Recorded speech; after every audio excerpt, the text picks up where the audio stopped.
Namaskar, I am Manoj Kumar. Welcome to in the program Press Meet. In this program, we cover press conference, media interaction, and a speech of the chief guest at the program. So, without spending so much time, let's go to the doctor साहब है, she will be the better person to clear it. मैं I am here just as a guest of honour, पर मुझे बहुत एक 25-30 सालों में बहुत जगह गए हैं, बहुत लोगों से मिले हैं. This has to be I think one of the most interesting and very different place I have come to. और एक अपनी दुनिया से बाहर निकल के एक नई दुनिया वेयर आप यू फील सो ग्रेटफुल कि आपके बच्चे सब चीज़ें नॉर्मल तरीके से, कि एक ऐसी दुनिया है जहाँ लोगों को वो may be they are infertile and they don't have a child. And मुझे जो इस फंक्शन की सबसे खूबसूरत बात थी कि जब इन्होंने बुक लॉन्च का जो वो भेजा उसमें था कि कॉमिक बुक की तरह से सो एक ह्यूमर को एक इतनी गहरी बात करने के लिए यूज़ करना, ये मेरे दिल के बहुत करीब है और ये हम सारी ज़िंदगी यही करते आए हैं. और मुझे बहुत अच्छा लगा बुक अभी लॉन्च हो गई, मैंने पढ़ी भी है कि उसमें एक जो नज़रिया है वो सिर्फ एक डॉक्टर का नज़रिया नहीं है, पर एक वुमन का और एक इंसानियत के तौर पे भी आप एक अपोजिट साइड पे भी जो पेरेंट्स का डिलेमा है, पेरेंट्स की अनसर्टेनिटी है, उनकी मुश्किलें, उनके बारे में भी आप बात कर रहे हैं. तो बहुत खूबसूरत किताब है. एंड आई ओनली विश कि गुरसिमरन आगे अपने काम में पेशेंस के साथ साथ ह्यूमर को भी जो चैलेंजेस आएंगे उनके साथ. एक तो था कि मेन एम हमारा था कि we are inaugurating our new setup in tri city and also more than that because ये एक IVF सेंटर का लॉन्च है.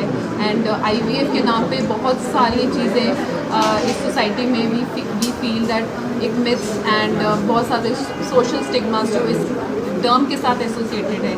वी वांटेड टू इसको क्लैरिफाई जितना हम कर सकते हैं for the patients benefit, for social information. And main aim हमारा आज यही था. हम already we are running another centre in Amritsar and we are the only NABH centre in that reason.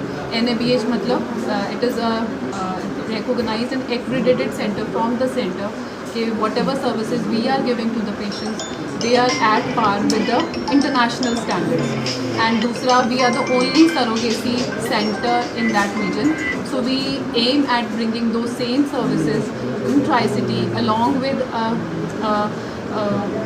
this budget IVF which we want to launch in Tri-City. Budget IVF means we are trying to bring down the cost of IVF treatment so that more and more patients can come when it is indicated to them, and ये सोच के घर पे नहीं बैठे और ये सोच के ट्रीटमेंट नहीं लें कि हम इसको अफोर्ड ही नहीं कर पाएंगे. So we are trying to कितना हम इसको कट डाउन कर सकते हैं, कितना पेशेंट की अफोर्डेबिलिटी में हम इसको लेके आ सकते हैं. That is one concept of budget IVF which we are trying to put up in the Tri-City area. A natural pregnancy can have issues in the pregnancy, so that is one another thing which needs to be taken care of. And बाकी myths तो बहुत सारे हमारे पास, there's so many other myths which we can discuss. I would like to ask anyone in the audience if they have something in their mind, they want to ask something, so we can discuss that also. तो हम कहते हैं कि ये तो फिर guarantee हो गया. पेशेंट को पूछते हैं आगे कि मैम ये गारंटी है आपका, आप गारंटी देते हो, हम पैसा खर्च कर रहे हैं, तो क्या आप गारंटी दे रहे हो? सी जो कोई भी फर्टिलिटी ट्रीटमेंट है, नॉट जस्ट IVF, कोई भी हम कहीं भी दवाई लेने जाते हैं, उन्होंने हमारे सारे टेस्ट कर लिए, कुछ भी नहीं उसमें प्रॉब्लम नहीं है, कुछ भी नहीं है. Still that doctor cannot give guarantee कि अब मैं आपको दवाई दूंगी, आपके सब टेस्ट नॉर्मल है तो प्रेगनेंसी हो जाएगी. बिकॉज जो साइंस है हमारी IVF में हम बोलते हैं कि हम 80% तक तो पहुंच गए हैं इन साइंस. 80% तक हम कैन हेल्प पेशेंट्स कि हम एक प्रेगनेंसी अचीव कर सकेंगे. लेकिन 20% still it is the most good centre. We are also voting 80% success rate of our centre. कहीं पे भी we are giving good condition. 80% मतलब 10 में से 7-8 पेशेंट्स को प्रेगनेंसी हम दे सकते हैं, लेकिन 100% 10 out of 10 it is not possible, क्योंकि बॉडी किस तरह उस ट्रीटमेंट को लेती है, कैसे उसको, although we try to regulate the body as much possible as it is. And the other thing is, her patient का 80% सक्सेस रेट नहीं होता है. When we evaluate them, when we सारे टेस्ट कराते हैं, तो तब उनका एक सक्सेस रेट का वैल्यूएशन होता है. We tell them कि अगर देखो कुछ भी नहीं आपको में प्रॉब्लम निकलती, तो then I can quote you that 80% we will be giving you the results.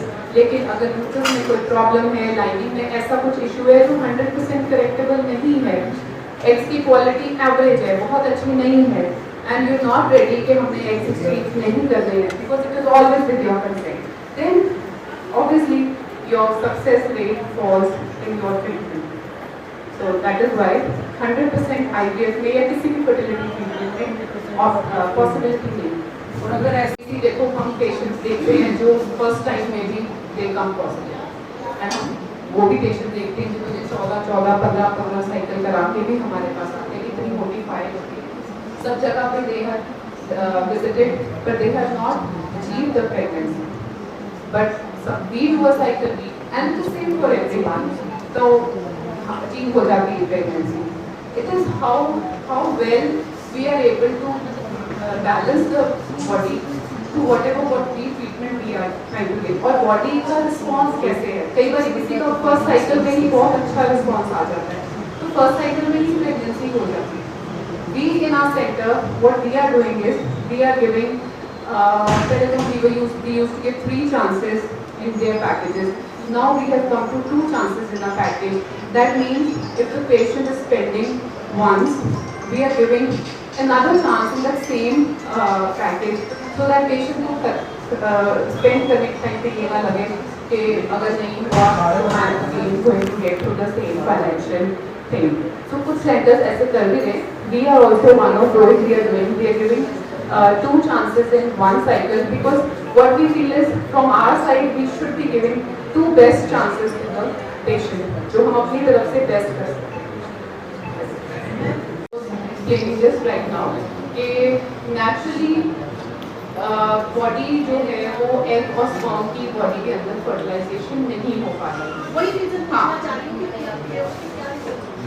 Reason ये है कि हमें अपने हिसाब से जो हमने इन्वेस्टिगेशन कराई है उसमें somewhere there I would say there are thousands of tests जो हम पेशेंट से करा सकते हैं. बहुत there is a long list of test, पर हर पेशेंट को अफोर्ड नहीं कर सकता है और हम भी नहीं कर सकते उसके इतने टेस्ट कराने. ग्रॉसली हम लोग देख लेते हैं कि जो हमने चेक किया कि लेडी में एग ठीक है, सर्ट्यूब ठीक है, आगे जो यूट्रस है, लाइनिंग है, जहाँ पे जाके हमने एम्ब्रियो रखना है, that is also okay, that is functionally well, सब ठीक चल रहा है, और नीचे भी कोई इशू नहीं है, सर्विसेज वेल, तो कोई भी हमको नोन रीजन नहीं है. हस्बैंड में भी स्पर्म काउंट बहुत अच्छा है, there is no known reason, but still unknown, जिसे हम बोलते हैं अननोन कॉज और अनएक्सप्लेन्ड इन्फर्टिलिटी. एंड इसके reasons, this is the only cause of infertility जिसके हम खुद साइंस में उसको अननोन बोल रहे हैं. We are terming it as, तो पेशेंट जब हमारे पास आता है we write it as unexplained infertility. We are not able to explain it by all kind of investigations which are possible for us to do to a patient. And I would say in ऐसे वाले patients में जहाँ पे unexplained reasons है, उनमें in IVF is giving us very good. It is giving us very good result because हम what we feel is कि body कहीं पे तो fertilization नहीं हो रहा है. So if we are trying to put a fertilized embryo, a good embryo, which we have fertilized outside the body and we are putting it inside, and उसके results काफी अच्छे. जब IVF शुरू हुआ था हम लोग ने we must have seen newspapers में आता था 8 babies, 6 babies. तो अभी आप देखोगे तो अभी that trend is gone down drastically. Why? Because we have improved the technique so well कि अभी हम ट्विंस को भी मल्टीपली सोचते हैं कि ट्विंस हो गए, अभी देखो कैसे संभालेंगे. और तब IVF में होता था because we didn't have any बहुत ज़्यादा रेगुलराइज करने के लिए उसको नहीं होता था. हमें एम्ब्रियो क्वालिटी इतनी अच्छी नहीं बनती थी क्योंकि लैब इतनी अच्छी नहीं थी, तो हम जो बनता था we used to put it inside कि चलो इसमें कुछ तो चलेगा, लेकिन अब हम ऐसे नहीं करते। Now the newest thing is to control the multiple gestation in IVF we have come to a blast transfer, blastocyst culture हम इसको बोलते हैं। व्हाट वी डू इज हम एम्ब्रियो को थोड़ा और चेंज करके, जैसे नॉर्मली हम सेकेंड डे ऑफ एम्ब्रियो की जो एज होती है पहले हम उस पर डालते थे, उस पर मल्टीपल जेस्टेशन सबसे ज़्यादा होती थी। फिर हम डे 3 पे आ गए, थोड़ा सा और एम्ब्रियो को ग्रो करके उसको देख के डालते थे, इसमें से जो लगता है कि एवरेज है उसको निकाल दें। अब हम आ गए हैं डे 5, डे 6 पे भी आ गए हैं। डे 5 डे 6 ट्रांसफर भी हम कर रहे हैं ये सोच के कि जो बेस्ट है, जो बेस्टेस्ट है एक हम वही डालें, तो उससे क्या है कि मल्टीपल जेस्टेशन जो है वो उसका रेट काफ़ी कम हो गया। If you are putting one embryo and obviously multiple gestation की पॉसिबिलिटी नहीं रह जाती।